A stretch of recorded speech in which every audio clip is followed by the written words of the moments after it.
ಕಣ್ಣ ನೀರ ತಡೆಯೋಕೆ ಬಂದ ಕೂಲಿ ಹಾಗೆ ನಮ್ಮ ಭಾರ ಹೊರುತ್ತಾನೆ.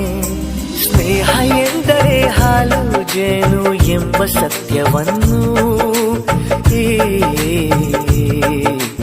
ಹುಡುಗನು ತೋರಿದ ಎಂದು ಬರೆದ ಋತುವಂತಿ ತಂದವನು.